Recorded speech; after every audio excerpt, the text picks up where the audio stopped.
आश्चर्य की बात तो यह है मेरे दोस्तों कि बर्तन मांज कर भी 4-4 बच्चों को पाल लेती है माँ। आश्चर्य की बात यह है कि बर्तन मांज कर भी 4-4 बच्चों को पाल लेती है माँ। लेकिन इस जमाने में देखने को मिलता है कि 4-4 बच्चों से एक माँ नहीं पाली जाती, एक माँ नहीं पाली जाती, माँ नहीं पाली जाती। और धन्य है वो माँ,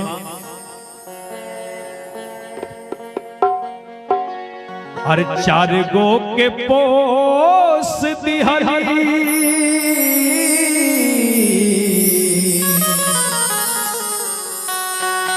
हर 4 गो के पोस दिहरी, दूधा पिलाइए। धन्य है वो माँ कि अपनी दूध पान करा के अपने दूध को पिलाकर 4-4 बच्चों को मां पाल लेती है, पाल पोस कर सियान कर देती है, जवान कर देती है। आज जो हम और आप कहते हैं कि हम ताकतवर हैं, है ना, हम इतने सुंदर हैं, हम इतने हैंडसम हैं, ये सुंदरता हमारी और आपकी है क्या? हमारे और आपके अंदर जो ये ताकत है, ये ताकत हमारी और आपकी है क्या? नहीं, ये ताकत, ये सुंदरता, ये उस माँ की है जिस माँ ने हम और आपको जना है ना।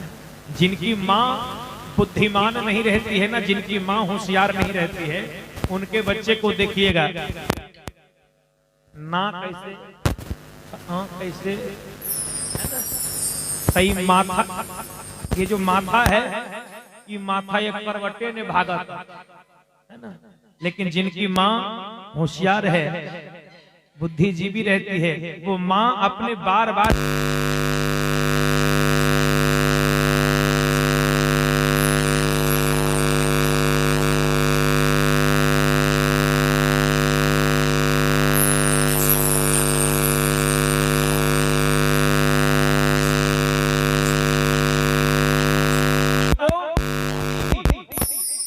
हमारी सुंदरता, हमें सुंदर बनाने के लिए वो अपनी सुंदरता की परवाह नहीं की, अपनी सुंदरता को कुर्बान कर दी, है ना।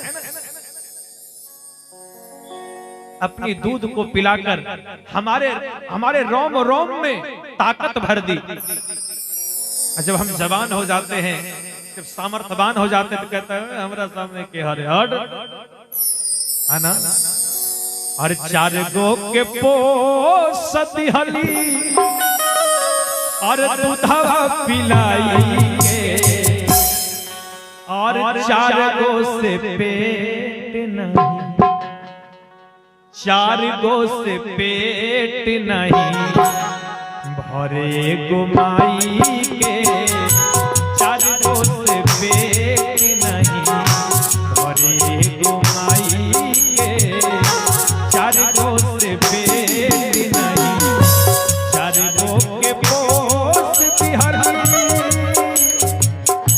4 गो के पोस दिहरी, दूधवा पिलाई के, 4 गो के पोस दिहरी, दूधवा पिलाई के, 4 गो से पेट नहीं, 4 गो से पेट नहीं भरे गुमाई के, 4 गो से पेट नहीं भरे गुमाई के, 4 गो से पेट नहीं।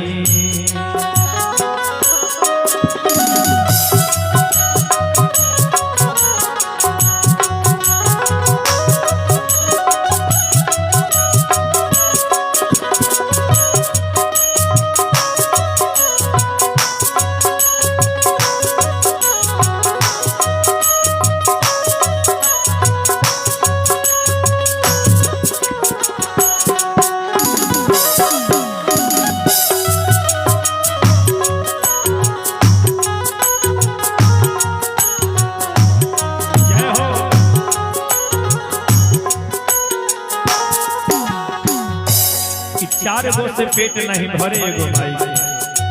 और माँ कितनी महान है, धन है माई, धन है बेटा। एगो माई अपना बेटा के खातिर अपना सब कुछ लुटावत तारी। एगो बेटा ऐसा बा कि बेटा जवान होके माई के ठोकर मारत।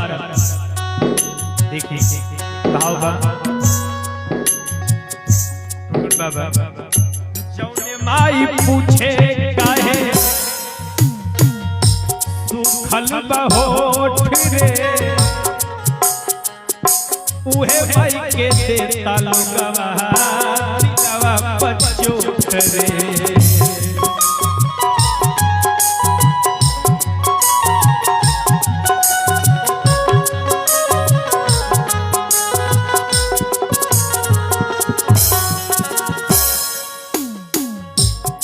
जौने माई पूछे काहे सुखल बहोठ रे।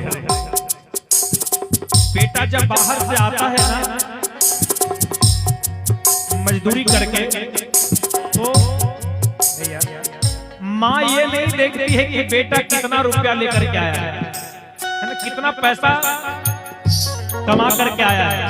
माँ ये नहीं देखती है। माँ देखती क्या है कि मेरा बेटा सुबह निकला है शाम को घर आया है अभी तक कुछ खाया कि नहीं खाया है। माँ कहती बेटा पहले चल हाथ पैर धो पहले कुछ खा ले उसके बाद हम कुछ बात करेंगे, है ना। ये माँ है भैया। एगो मेहरारू होली जेकरा चक्कर में लोग माई के भुला दे। जैसे ही घर जाइब मेहरारू लगी है सवाल जवाब करे कि हमारे फेर लवली ले लो उठलाली ले लो सब्जी लिहला कि ना लिहला। पहले उनका सवाल के जवाब दी उसके बाद खाना।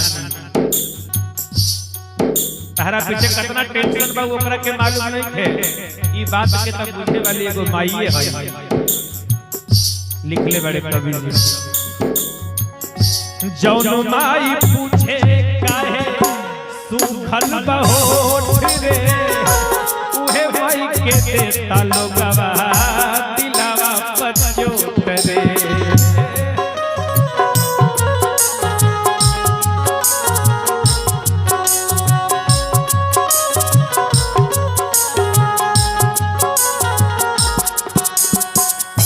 आयतने ना सुखले सुतेली अपने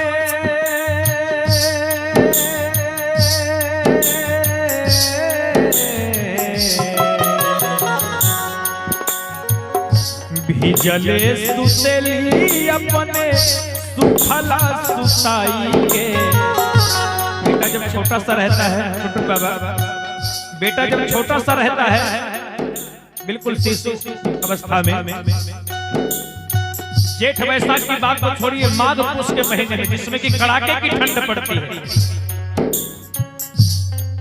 बेटा जब इधर कपड़ा गीला कर देता है ना तो माँ अपने बच्चे को इधर सुला लेती है, खुद इधर सो जाती है। बेटा जब इधर भी कपड़ा गीला कर देता है, जब दोनों तरफ कपड़ा गीला हो जाता है तो माँ अपने बच्चे को अपने सीने पर सुला लेती है, खुद ठंड बर्दाश्त करती है लेकिन कभी अपने बेटे को ठंड लगने नहीं देती है। धन्य है वो माँ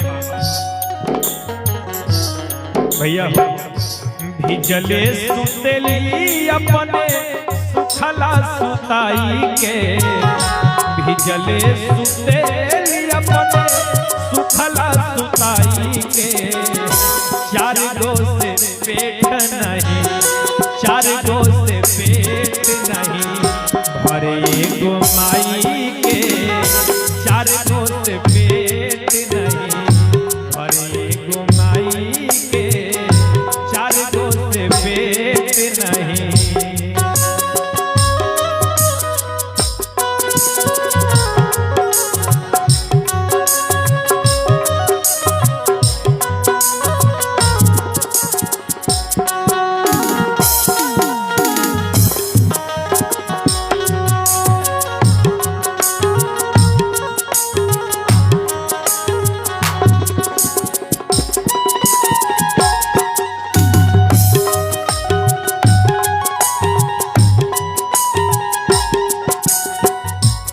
तने ना और का ध्यान देंगे कभी ने लिखा है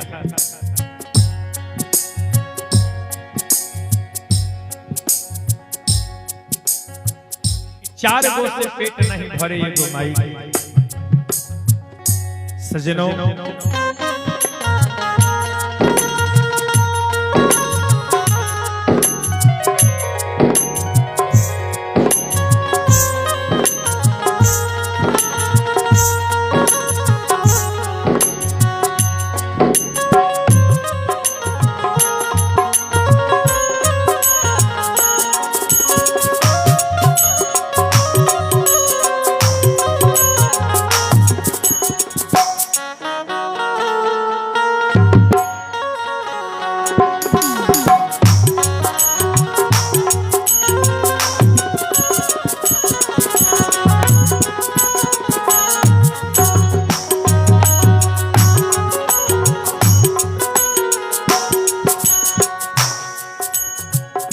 चार गो से पेट नहीं भरे एगो माई के। इतने ना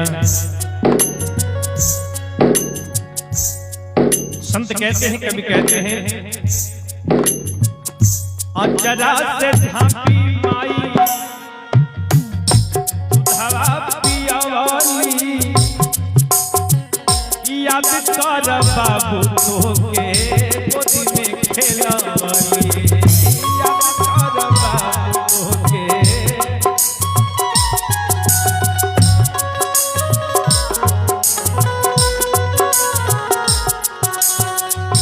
अचरा से झांपी माई धरा पिया वाली, याद कर बाबू तोके गोदी में खेला वाली।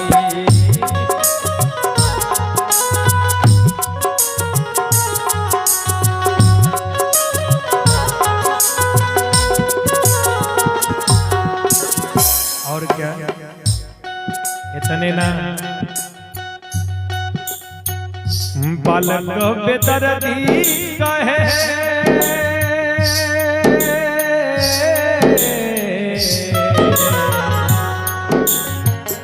बालक बेदर्दी कहे भजन के गाई के, बालक बेदर्दी कहे भजन के गाई के। चार गो से पेट नहीं, चार गो से पेट नहीं भरे एगो माई के।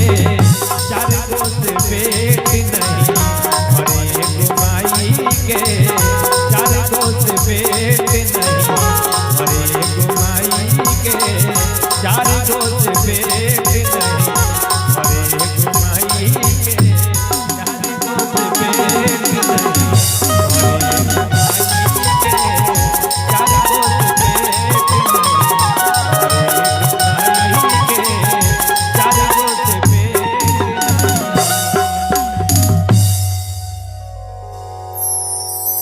चार गो से पेट नहीं भरे तो माई भरे। होली श्री दरबार